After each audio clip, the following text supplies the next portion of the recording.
This map shows the unique geography of the mid-Second Age. To the west, the elven smiths of Eregion. To the east, the dwarven miners of Khazad-dûm. They were separated by the Misty Mountains, but linked by a single deliberate trade route. For nearly 1,000 years, this corridor facilitated a level of open trade that was an anomaly in Middle-earth history. It wasn't a tentative peace, it was a total, multi-generational exchange of rare ores and elven craft. The architects of this era were two master craftsmen, the elven prince Celebrimbor and the dwarven delve master Narvi. They weren't just neighbors, they were close collaborators. Their joint project was the West-gate of Moria, a massive stone portal built directly into the cliffs of the Silvertine. It was designed to replace the smaller traditional gates with a grand entrance that could accommodate the scale of their shared economy. Because this gate was built during a long period of peace, it prioritized ease of travel over defense. It was a functional monument to the fact that, at this moment in history, the elves and dwarves had no reason to fear one another. The gate's physical design reflected this total lack of suspicion. The doors sat flush with the mountain and opened outward. Crucially, they were built without internal bars, locks, or a standing guard. Security relied on a material called Ithildin.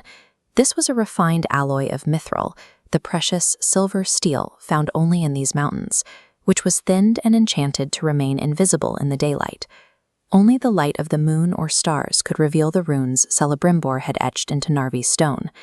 The door effectively hid itself from the casual observer, revealing its presence only to those who knew exactly when and where to look. The inscription itself was a simple directive: speak friend and enter. The password was melon, the elvish word for friend. The door was programmed to respond to a single common word. It assumed that anyone approaching the gate in the middle of the night was an ally who already knew how to say hello. In an era defined by racial isolation, this archway stood as a singular exception, a point where two different species chose to merge their economies and their architecture into a single, vulnerable threshold. In the year 1693, that peace was shattered. Sauron's armies invaded Eriador and laid waste to Eregion.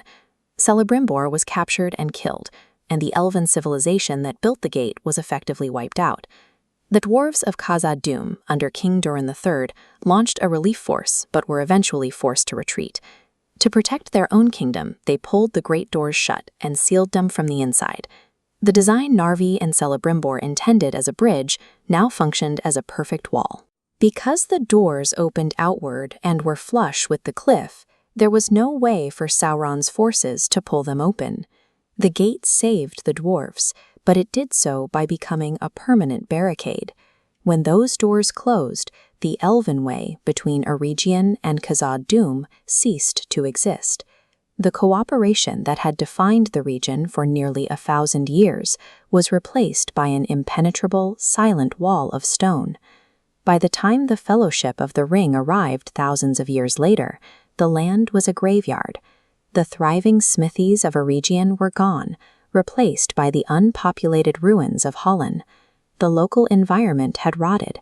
The Sauron River, which once ran clear beside the Elven Way, had been dammed up by unknown forces. The valley was drowned in a stagnant black pool that crept right up to the base of the mountainside. Time had warped the gate's mechanics into a trap.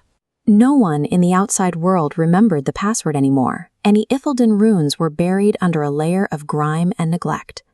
When the Fellowship reached the gate, the inviting phrase, "Speak friend and enter," didn't sound like a greeting. It sounded like a riddle meant to keep them out while something moved in the dark water behind them. The threshold had transitioned from a living connection to a diseased, claustrophobic choke point, mirroring the decay of the world outside its walls. Gandalf finally realized the tragic simplicity of Narvi's design. He didn't need to break a spell. He just needed to remember the word for friend.